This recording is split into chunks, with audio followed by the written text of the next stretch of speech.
இன்ஃபோமீடியாவின் ANSYS ஒர்க்பெஞ்ச் டுட்டோரியலுக்கு உங்களை அன்புடன் வரவேற்கிறோம். ANSYS workbench 14.5.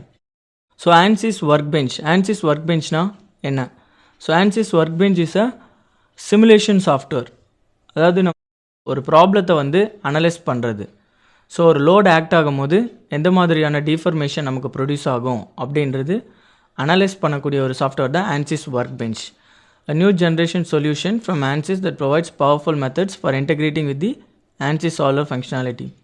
Environment provides unique features of CAD systems and KI results.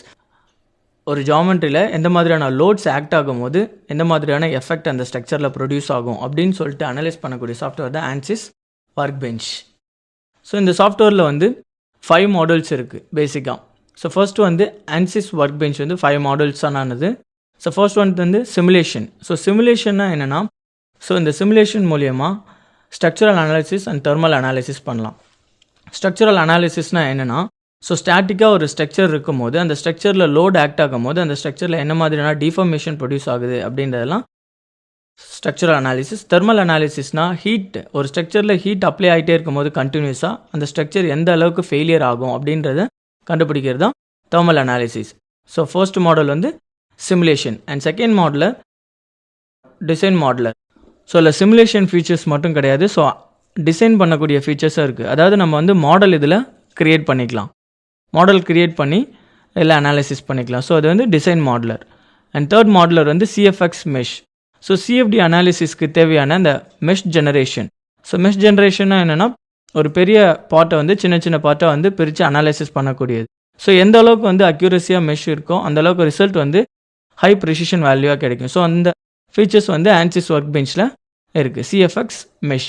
And fourth FE modeller. So FE modeller என்னென்னா, so வேறு சாஃப்ட்வேர்ஸில் நம்ம யூஸ் பண்ண மெஷஸை ANSYS ஒர்க்பெஞ்சில் இம்போர்ட் பண்ணி அதோட மெஷஸ் குவாலிட்டியை இம்ப்ரூவ் பண்ணலாம். ஸோ அந்த மாதிரியான மாடலரும் இதில் இருக்குது. Fifth design exploration modeller. Solve பண்ண ரிசல்ட்டை கம்பேர் பண்ணி பார்க்கலாம். ஸோ இந்த கம்பேர் பண்ணி பார்க்கக்கூடிய ஃபீச்சர்ஸ் தான் டிசைன் எக்ஸ்ப்ளோரர். ஸோ இந்த ANSYS ஒர்க்பெஞ்ச் வேரியஸ் இண்டஸ்ட்ரீஸில் யூஸ் பண்ணிகிட்ருக்காங்க. என்ன மாதிரி இண்டஸ்ட்ரீஸ்லாம், ஆட்டோமொபைல் இண்டஸ்ட்ரீஸில். ஸோ கார் பாடியை CFD அனாலிசிஸில் பண்ணும்போது கார் பாடி எந்த அளவுக்கு டேமேஜஸ் ஆகுது, என்ன மாதிரியான ஃப்ளோ செப்பரேஷன்ஸ் இருக்குது அப்படின்னு சொல்லிட்டு பார்ப்பாங்க. ப்ளஸ் நெக்ஸ்ட்டு அந்த கார் பாடியில் என்ன மாதிரியான ஃபோர்ஸஸ் ஆக்ட் ஆகுது அந்த மாதிரியான அனாலிசிஸ்லாம் பண்ணுவாங்க.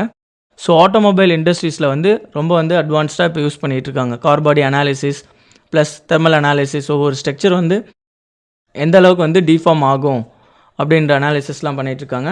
And next aerospace industries. So aerospace இண்டஸ்ட்ரீஸில் அவுட்ரு ஆப்ஜெக்ட்ஸ், அதாவது ஸ்பேஸை விட்டு வெளில போகும்போது எந்த மாதிரியான எஃபெக்ட் எல்லாம் ப்ரொடியூஸ் ஆகும் அப்படின்ட்டு ஃப்ளோ செக் பண்ணி பார்ப்பாங்க. அந்த ஸ்ட்ரக்சர் வித்ஸ்டாண்ட் பண்ணுமா, வித்ஸ்டாண்ட் பண்ணாதா அப்படின்ற மாதிரி அனாலிசிஸ்லாம் பண்ணுறாங்க. ANSYS Fluent CFD for space shuttle. So இது மாதிரி ஸ்பேஸ்க்கு போகிற மிஷின்ஸ் எல்லாமே எந்த அளவுக்கு கம்பஷன் சேம்பரில் எந்த அளவுக்கு ஹீட் வெளில ப்ரொடியூஸ் ஆகுது, அந்த ஹீட்னால அந்த ஸ்ட்ரக்சருக்கு எந்த எஃபெக்டாவது ப்ரொடியூஸ் ஆகுது அப்படின்ற மாதிரி அனாலிசிஸ்லாம் பர்ஃபார்ம் பண்ணுறாங்க. Next aeronautical industries. ஏரோநாட்டிக்கல் இண்டஸ்ட்ரீஸில் பார்த்தோன்னா, ஸோ அந்த டர்பைன் எந்த அளவுக்கு ஏரை உள்ளே சக் பண்ணுது அண்டு ஏர் எந்த அளவுக்கு வெளில போகுது, ஸோ அந்த சக்ஷன் ஆஃப் ஏர் அந்த ஸ்ட்ரக்சர் எந்த அளவுக்கு அஃபெக்ட் பண்ணுது அப்படிங்கிற அனாலிசிஸ்லாம் பண்ணிகிட்ருக்காங்க.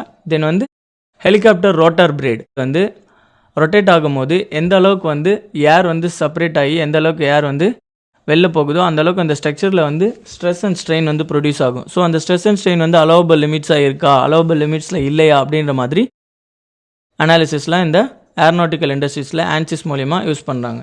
Next civil industry. Civil based construction இண்டஸ்ட்ரீஸில் என்ன பண்ணுறாங்கன்னா, பீம்ஸ் அனாலிசிஸ்.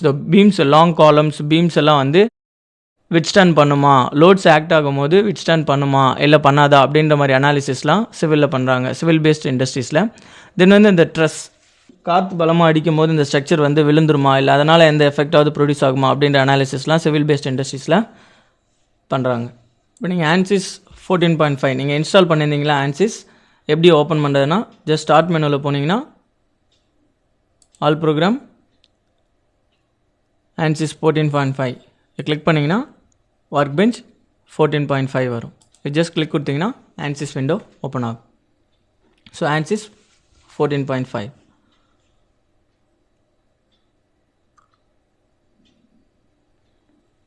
ஸோ இந்த ANSYS விண்டோ ஓப்பன் ஆன உடனே getting started welcome to ANSYS work bench அப்படின்ற டயலாக் பாக்ஸ் ஓப்பன் ஆகும்.